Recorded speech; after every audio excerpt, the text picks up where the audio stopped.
Do you want to improve the financial confidence of your account holders as your Take this again. Do you want to improve the financial confidence of your account holders as can I do this? Let's do this. Do you want to improve the financial confidence of your account holders as a financial brand leader?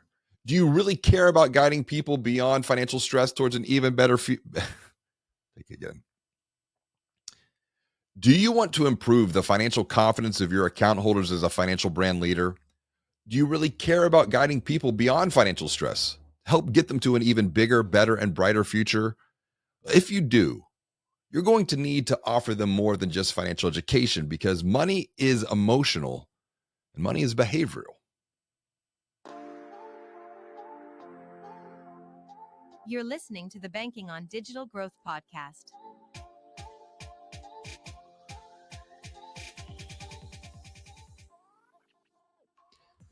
Welcome back to the Banking on Digital Growth podcast. I'm James Arbert Lay, founder and CEO of the Digital Growth Institute, where we are on a mission to help financial brands stop losing loans and deposits in less than 30 days because of unseen gaps in their marketing and sales systems. And the way that we do this is by guiding financial brands through the Banking on Digital Growth program, which is comprised of 3 simple steps. Step number 1, secret shop your website.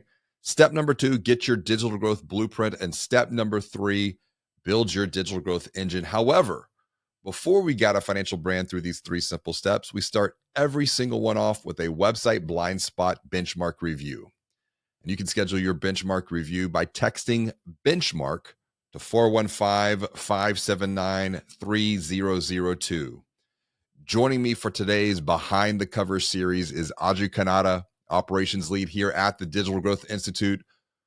And today we're going to dive into the psychology of money, the timeless lessons on wealth, greed, and happiness. Now, if you've not read this book as a financial brand leader, I highly recommend it because it is a book that provides perspective into why people do what they do with their money. As I mentioned before, money is emotional, but money is also really behavioral.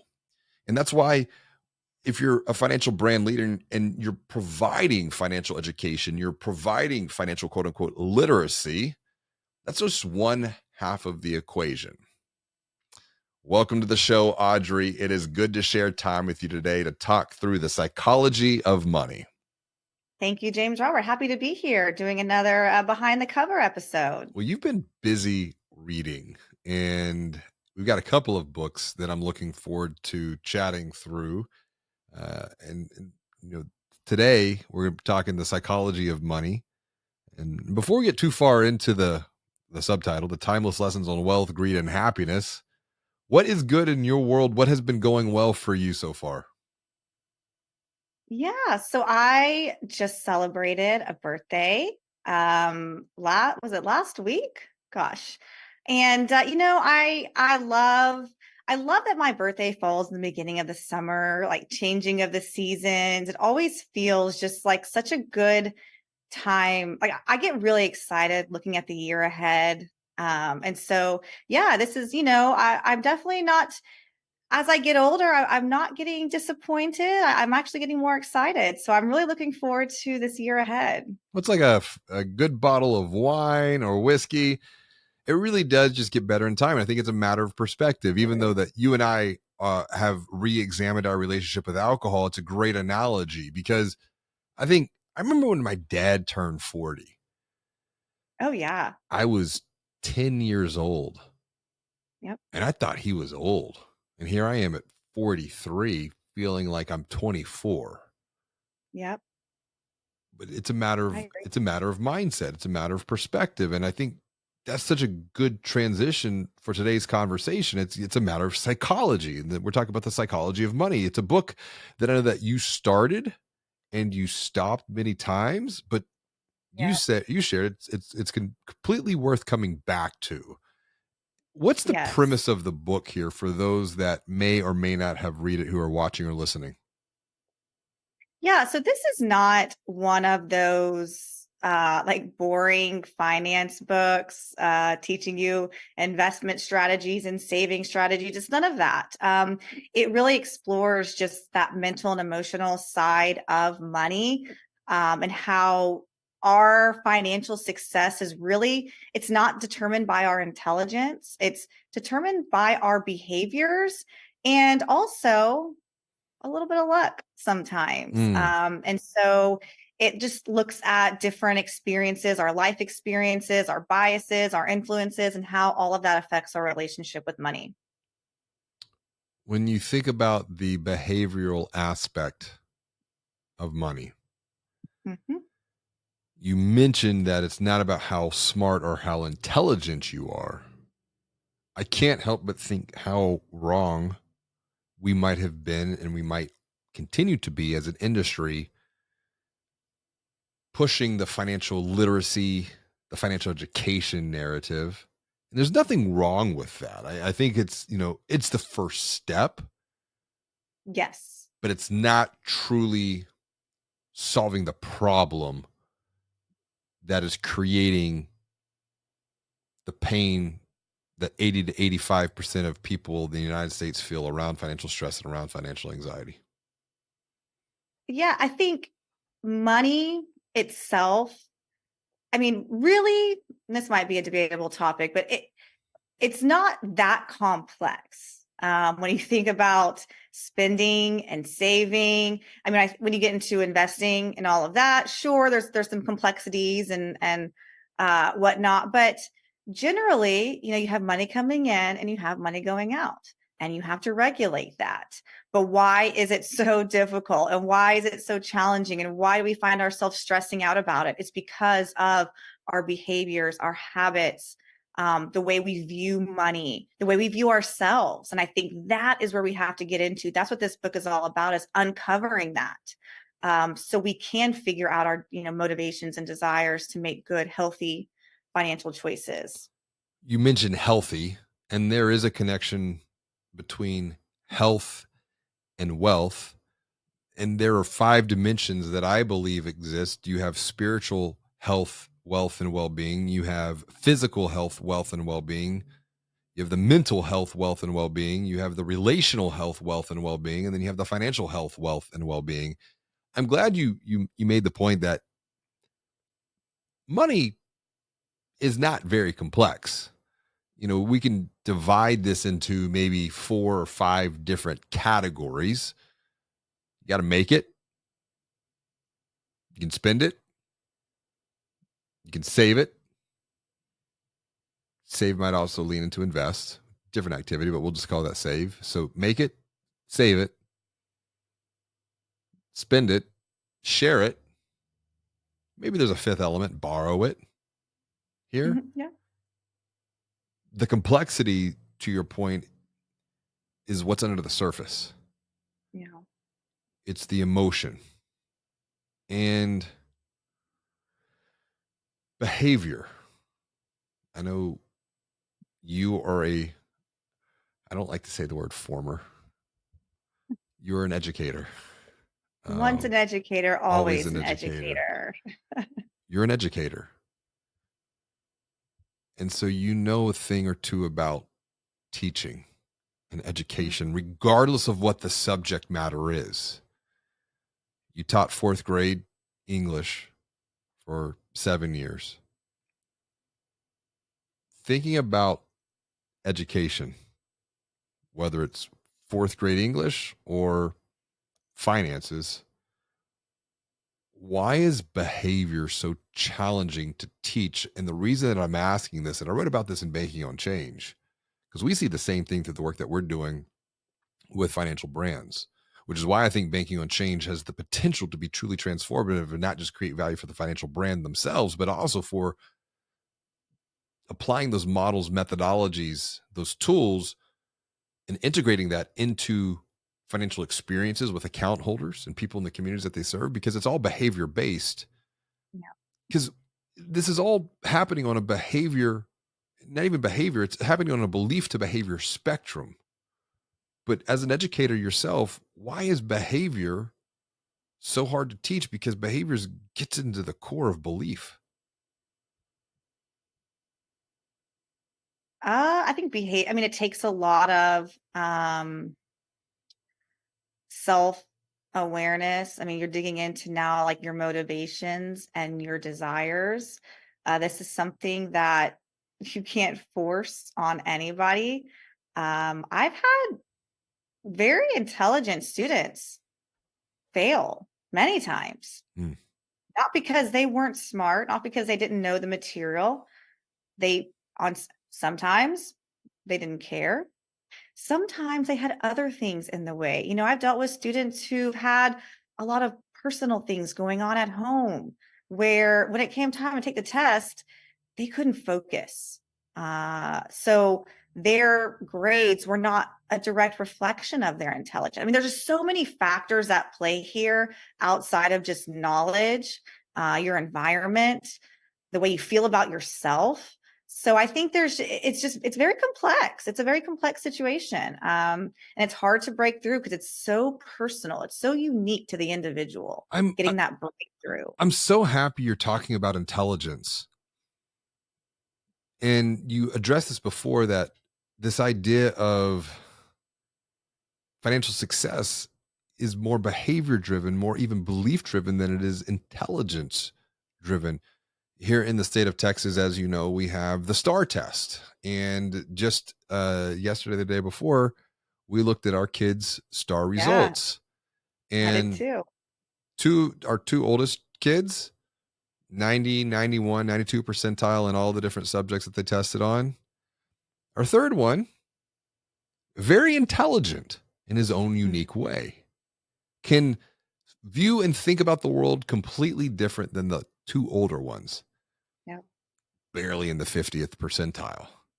yeah, And as a parent, I don't care, because I know his intelligence is different than the other kid's intelligence. yeah, Now, let's apply that here to finances, because I know one of the key points from the book is success isn't all about a skill, financial success, and failure isn't always due to bad decisions. How does that connect with intelligence? Because we're often we're given the cards that, we're dealt the cards that we're given, and we just got to play with the hand that we have and do with the best with yeah. what we have. I agree. I think for me, recognizing this in terms of it helped me with my confidence and my motivation. We know that comparison culture is very Oof. real. It is not, it's natural to compare yourself to the person next to you, your neighbors, whoever. You see what they're doing, you see the cars they're driving, the houses they live in, the vacations they're going on, and you think, wow, they did it. Gosh, they're so successful. They're so smart. They've made it. We don't know the situation behind this situation. Um, I want to pause Go on ahead. this point. How much has social media fueled this? And it's almost one of these things where I think about parallel worlds and parallel universes Yep. and the multiverse. And I really have these deep philosophical Yep. conversations with myself, that if we had a different path to where social media didn't exist, Yep. I'm just curious as to what the financial well-being would be for people, because listen, I'm just as guilty of this. I have made financial decisions, whether consciously or more likely unconsciously, and it's only in hindsight that I'm probably creating some awareness of this, that I've done and made decisions to either through comparison, or probably even worse, through competition. Yeah. Yeah, absolutely. I think, I mean, the just vacations alone, spending money on vacations, what's going to get me the best content? What's going to get me the most wows and likes and shares? And oh my gosh, look at them living the dream. So envious of them. They're killing it. And for me, who really started over financially just in the last several years, it could easily take a toll on me. And it has at times. I mean, it really has gotten me down a little bit. And when our mindset like that is so negative, I have this natural, like, well, I'll never catch up to them. I'll never be able to do that. I'm so behind. Like, woe is me. But we have to remove it takes a lot. It takes a lot to force yourself to realize that's their situation.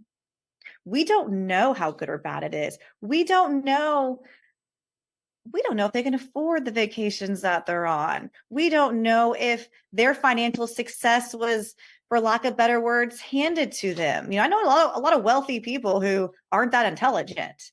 And so when we let our financial what we have with our finances be the judgment or determine how successful or how intelligent we are, I think we're just kind of setting ourselves up for failure. I really appreciate the thought here that we just don't know. And I think if we just let that go, let that level of comparison, and I'll even talk to myself here, competition, uh, because there's some other, call it family dynamics at play with that to a degree.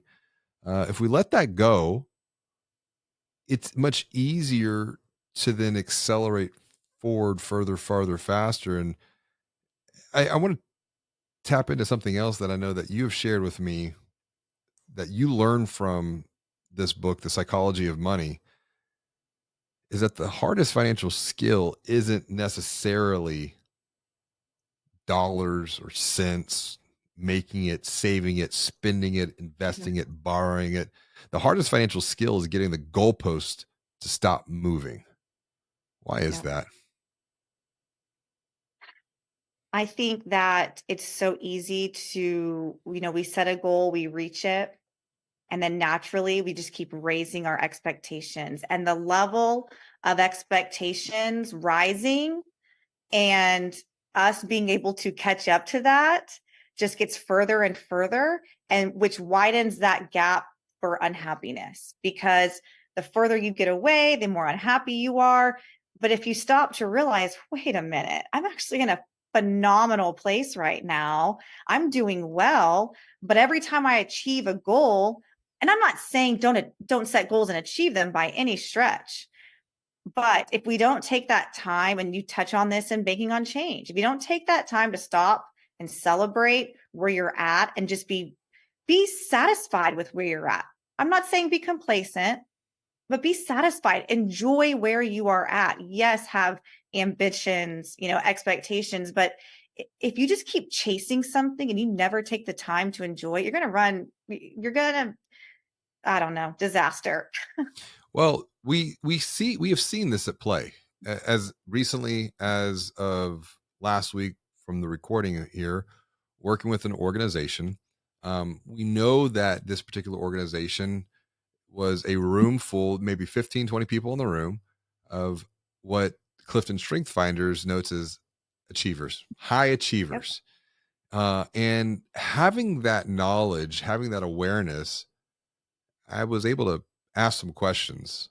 You know, do you take time to pause, to review, to reflect the progress that you're making as an individual or as a team or as an organization? And the general consensus was no. Like we just go from one thing to the next to the next to the next. And I'm like, We're go-getters, yes. And I think that was an actual quote that one of them had shared is we just want to keep, which is great.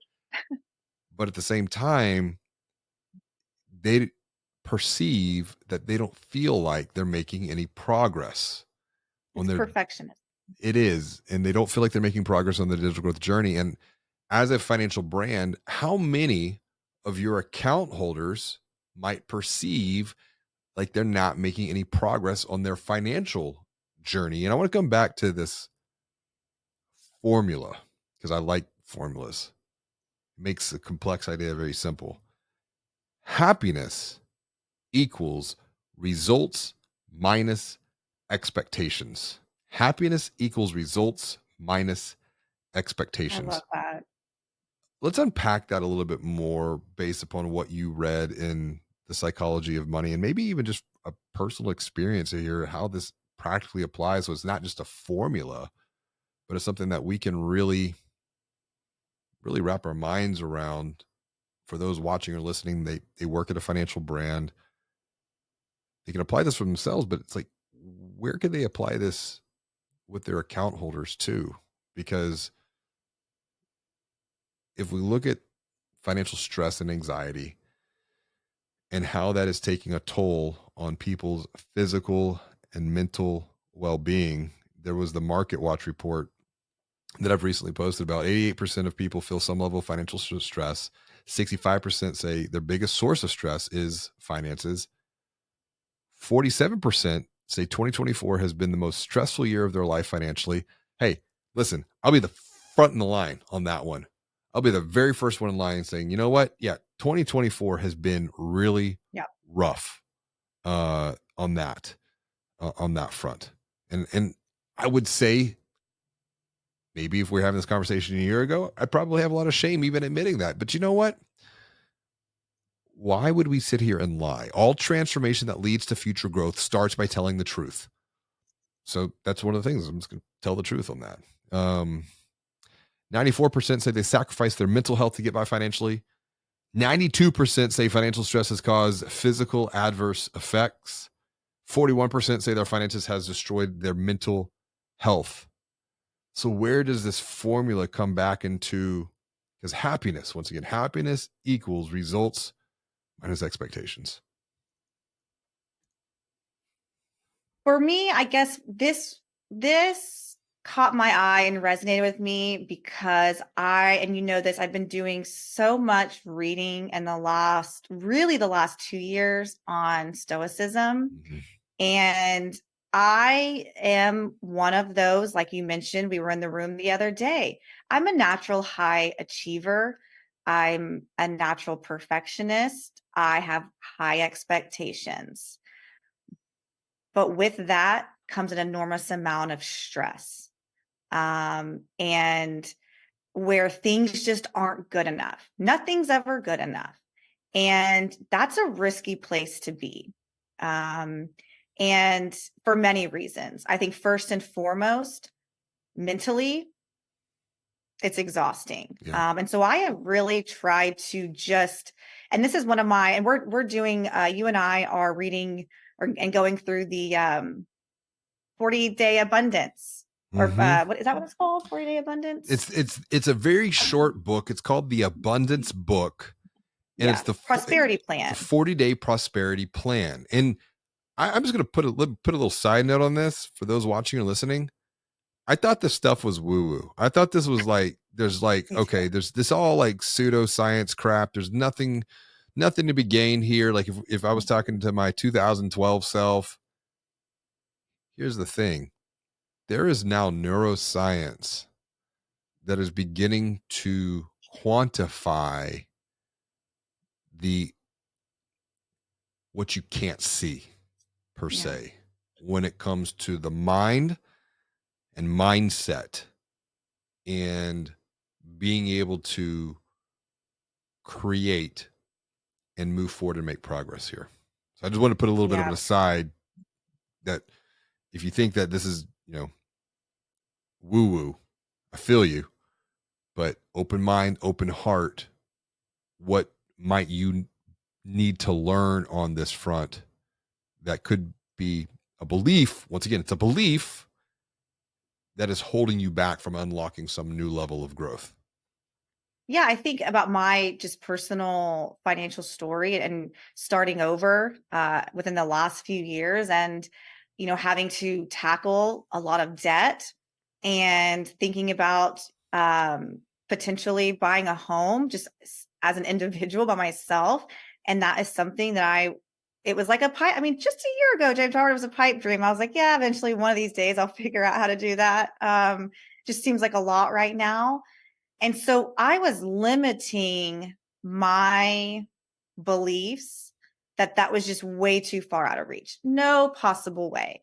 But through like financial coaching, where I've been able to reframe some of this thinking, where, I've realized that debt isn't the worst thing ever. For me, I was like identifying my financial wellness and well-being. I was tying that to my debt. And that is a play. And if you're going to do that, you're going to feel shitty every day because if you let that define you, Yeah. it was almost paralyzing. Well, I can't make any progress until I fix my past mistakes. But I was able to, through financial coaching, shift some things around. And now I'm really focusing on the abundance side, where yes, I still have that debt and I still have to manage it appropriately.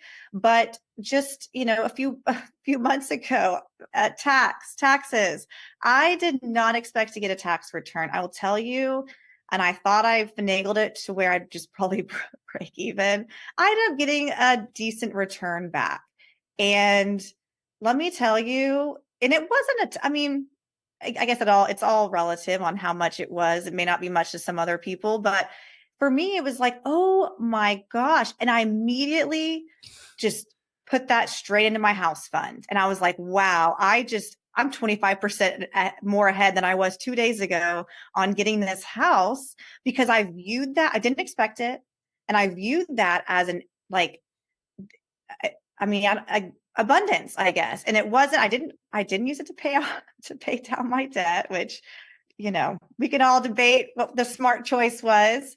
But I chose to invest that for my home. And so I think I wouldn't have enjoyed that unexpected return Yeah. and done something to grow myself had I not really tempered my expectations. Okay, well, here's another thought on this, and this gets back to the psychology of money. Had you received that unexpected return 2 years ago, 3 years ago, 4 years ago, what would that behavior have been back then? I'd have been in Hawaii.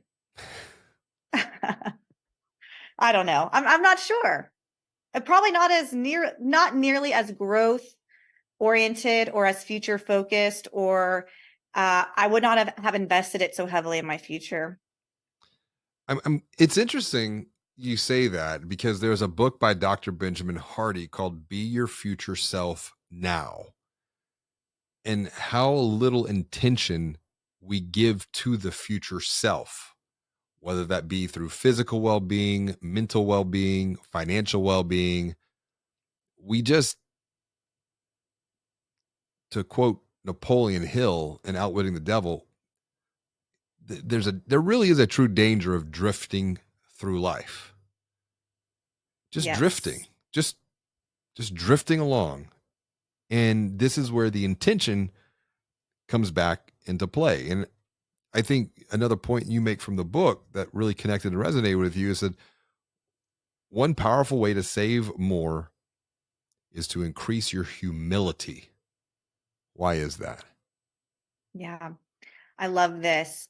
This was big for me. And I actually think about this quite often now, especially now that we're journaling through the 40-day prosperity plan. And it was quoted that savings, the analogy, savings is the gap between your ego and your income. Mm, You have to really live today for tomorrow. future self, And do what? future self. Yeah, yeah. And it doesn't matter. And this is the thing. It doesn't matter how much money you make. If you cannot build wealth unless you're able to control the money you have in the present. Mm, And I think you shared with me a video, or maybe it was an article a while back, how teachers, teachers who notoriously make, you know, we can all agree, not as much as they deserve. They don't make a lot of money, but yet teachers are known for retiring great. And I know a lot of that has to do with TRS and whatnot, but when you're able to live a modest means with what you have, you can create that wealth in the future. And another story, I forget if it was in this book or another book that I read, talked about, I think it was like a UPS driver or a mailman who retired a millionaire because the gap between his ego and his income was so narrow that he was able to set himself up for success. And so I think about people who, and again, no judgment and no knock for those who enjoy the finer things in life at all. But let's say you're driving a sports car, a flashy sports car to get attention. because you want to be the guy that has the nice sports car, or the female that has the nice sports car. You know, what's funny is no one's looking at who's driving it. You're just looking at the car. That's a And great that's just a point. great example of your ego, and ego being good and bad. Yeah. And so I think that's just one of those really great lessons. It doesn't matter how much you make. And that for me is it's so empowering for me, to know that I can still do really great things. I don't have to have this massive income. We've seen billionaires lose it all, millionaires lose it all, because of their ego. You know, it's so funny you talk about ego because this is back to just your own personal journey, really, of the last 2 years, diving deep into the Stoic philosophy. And if you think about what the Stoic philosophy is, it's detachment. It's detaching from the physical world. And Needing nothing, yeah, but loving everything. correct. And there's this idea, it's another philosophical perspective, but and I think it was Jack Hubbard actually who recently posted this in reflection of Father's Day. And one of the lessons he learned from his father, and I'm going to paraphrase, but it was along the lines of, you can have anything you want in life, but you can't have everything you want. You can have Mhm. anything you want in life, but you can't have everything you want. It's prioritization. Priority. It's Yeah. prioritization at that point. And Yeah. I think about what you were touching on, this idea of teachers. This actually came from a Dave Ramsey study that they, That's who it was, Dave Ramsey. over 10,000 millionaires that they studied. Um, and this should give hope. I think, particularly I think about this one financial brand that we have been coaching and guiding through our Banking on Digital Growth program. I'm really looking forward to continuing to guide them forward because they have teachers as a niche market. And in the Yeah. area that they have the potential to have a positive impact and a positive influence. Couple 100,000 Yeah. teachers across all the different counties that this organization serves. And then if they went nationally, my goodness, the lives that they could truly transform to provide them with help and to provide them with hope. And this is where the Dave Ramsey study comes back into play, because Dave Ramsey looked at over 10,000 millionaires. The top 5 careers for millionaires were engineer, accountant, teacher, management, like business management, and attorney. You know who's not on that list that you probably would think, but they're not there? Doctors and physicians.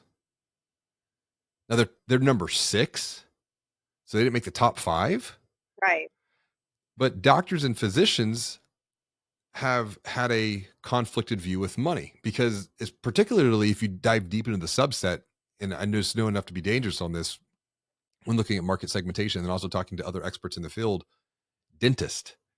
Dentists struggle a lot. They make a lot of money, but they struggle a lot financially because there's this facade that they feel like Interesting. they Yeah. have to keep up with. The other thing, though, that when Dave Ramsey was looking at what's the correlation here, because teachers make a median salary of $61,000. Yeah. Yeah. One of the things that I'm going to quote from the study, and this is where the psychology of money comes back into play. Dave Ramsey comments, he goes, quote, all of these fields, whether it's accountant or business management, teacher, attorney, the correlation, quote, they are systems people. They work with Ooh, a that's set good. of principles and they don't have Yep. free reign to make up their own rules. Interesting. And I thought, wow, that's a fascinating perspective, because I know one of the things that we have been working diligently around for those financial brands in our Banking on Digital Growth program is to help them develop a unique process or a unique methodology that is tied to their organizational purpose, Yeah. that really helps them position beyond offering another commoditized rate or service. And there are financial brands who are starting to position around a unique process or a unique methodology. And this is too where Colby comes back into play. Colby profile, how we naturally solve problems or how we take action. And with Dave Ramsey, he says these are systems people. And the other thing that Dave Ramsey notes on too, and I want to get your take on this, when they were doing the study, Dave Ramsey says, quote, "Don't pick your career based upon how much money you can make." He said, you know, pay can be tempting, but you want to find a career that can bring you joy so that you're not dreading your work. And Yeah. Dave Ramsey believes that you don't need a lucrative, and that's the point you're making coming out of this book. You don't need a lucrative salary to build wealth as long as you figure out how to Yeah. manage your money and manage the Yeah. relationship with the money. Yeah. Yeah, and I think it's the intangible pieces of wealth that are What do you overlooked. mean by that? Um, Wealth, having wealth and rich relationships, Mm, having the flexibility and control over your time. Teachers, yeah, they work hard, but they're, and I know this because I was there and I've met hundreds of teachers.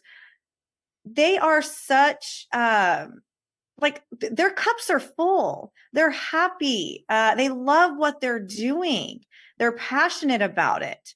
They're not running this rat race to make more money, and to catch up and to be, financially, successful.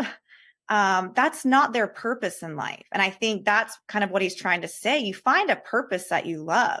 You find a place, an organization, a job that you love to do, that you're genuinely happy and feel joy doing it. That's the first step. yeah, that's a fantastic point. And as we start to wrap up, I want to just dig into one other item you shared with me when it comes to market volatility. And right now, I feel like there's a lot of market volatility. The perspective you took from the book is think of market volatility as a p as a p as a fee as if we're not talking vegetables here, as a Yeah. fee you pay, not a fine. What does that mean? So I love this, and not look, I'm not in like the financial world in the market. I am not messing around a whole lot with investing right now, but I think it's a great analogy just in general in life and certainly finances. Um, it Fees feel like we're getting punished, Hmm. whereas I'm sorry, a fine feels like we're getting punished for bad behavior, whereas a fee feels like we're paying for something. And Yeah. I think if you can have that perspective and approach going into things, it's going to lower your stress and overall happiness. And we were just having a conversation earlier. Think of it as like pay to play. And I think it helps you to be more consistent, but like more sustainable when you view it that way, when you don't view these little setbacks, these little financial setbacks as a fine or a punishment. It's just a fee to keep on going, to keep on playing the game. It's not going to be this straight line up. They're going to have a little bit of dips and drops here and there. And I think that is where the long game comes into play. Exactly. And it all comes back to the psychology of money. It all ties back into physical well-being too, because it's like, you know what? I'm going to make a choice, and I am on a journey for my six-pack abs, getting closer, and I'm seeing the I'm going progress. to race you. Yeah. Well, I love this. I love the competition. And this was even on my action board this year Yep. I because too. Yeah. I put the guy from 300, just grabbed a picture of him and threw him on my action board. And That's and literally walking by my action board multiple times a day in and out of the house, It is a visual representation of an ideal that I have. And there might be some people who are thinking, man, he is so vain wanting to get us. I'm doing this for nothing but myself because I'm 40. How old? I'm pushing 43. I'm pushing. Losing count. I'm losing count at this point. No, but I'm pushing 43. I have an autoimmune condition that I'm choosing to define instead of it defining me. And it's nothing more than just a personal goal, particularly like, if I think about my re-examining my relationship with alcohol, it's like, Hmm. well, I'm not going to go for the 6-pack of beer. I'm going to walk, everywhere I go, I'm going to be carrying a 6-pack kind of a thing. And it takes time and it's micro choices. And a It lot of it is. gets into the macros of food, of fats, carbs, and proteins. And I have actually made more conscious decisions around what I'm eating because I do track my macros at this point of I really want that sweet thing, but I'm Hmm. carved out for the day. I Yeah. can eat the sweet thing, but then it's taking me one step further away from my future self. The same That's your thing is system. That's systems. that is, and for one who is resistant to follow through when thinking about Colby, having the visual representation of the ideal future self has been a true transformer for me this year of making conscious decisions. There's another element to this too. And we think about the savings calculator, because if we're talking about markets and investing in the future and the future self financially, um, the savings calculators and being able to show what the future could and possibly look like. And, what does that take to get there? And where ego can either get in the way or be an asset. Um, NerdWallet, and I think about any financial brand could probably make this a key part of their narrative, but we look at the compound interest. And once again, this is not financial advice. It's just, I think there's, and I know for me, it was a lack of awareness for the longest time. And I work in this freaking industry, but if you take an initial deposit of $10,000 and then you put a monthly contribution of $500 per month in whatever this investment account is, that has an average rate of return of 10% over a 30-year period of time. And that's the thing, that's the hard part. I think 30 years, I'm young, I have time. Yeah. Time is your friend. Time is a multiplier here. After 30 years, averaging 10% return, you're like, well, what gets 10%? S&P 500, more or less on average. Okay, fine. Some years it's going to be lower, some years it's going to be higher, but if you average it out, it's around 8 to 10%. After that 30 years, you got an asset of 1.3 million. I think it's possible, but it's so hard to do alone, and it's so hard to do against the pull of the physical and the material world, Yeah. It is. particularly in comparison culture. Why should someone who is watching or listening to this podcast read this book? Why should they read The Psychology of Money, working in this industry?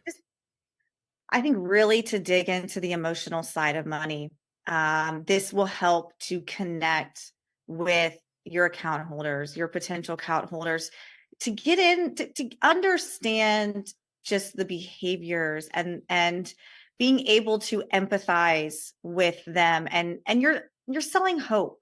You're selling possibilities, for the average person, for teachers, for people like me who think that this might be out of reach. I don't make enough. I can't do this. I'm single income. It's not going to happen for me. That future is too far out of reach. I think this really brings everything together and shows that with the right combination of systems, of accountability, of mindset, you can achieve what you're looking to achieve. And as a community financial brand, we can show you that and we can guide you along the way. Yeah. And Ken Irwin, I mean, this is a great way to wrap this up. Ken Irwin commented on one of your posts on LinkedIn, and he frames himself as a financial life coach. He was a Mm, product manager at First Merchants. So he has spent time in financial services. He was there for a couple of years. But one of the things that Kent had shared back as a comment to your post, personal finances are only 25% math and financial literacy. 75% is culture, personality type, psychology, emotional wiring, other things like upbringing, family of origin. yep. And this is why I'm very excited and energized about how banking on change methodology can be not just used for digital growth or digital transformation, but it really becomes a multiplier of coaching financial coaching coaches within a financial brand to teach them the human transformational aspects, because I do believe for those that are naturally drawn to the financial services world, very data driven, very analytical, Yes. take that. That's fantastic. But now let's apply this with the emotive piece of human transformation. And you, once again, you got another multiplier right there. Audrey, this has been Yeah. such a great conversation today. And I appreciate you just opening up and just sharing more of your personal story, more of your personal narrative of how Absolutely. Happy this to. all plays together. This has been good. Yes. Thank you. As always, and until next time, y'all be well, do good, and be the light. We'll see you soon.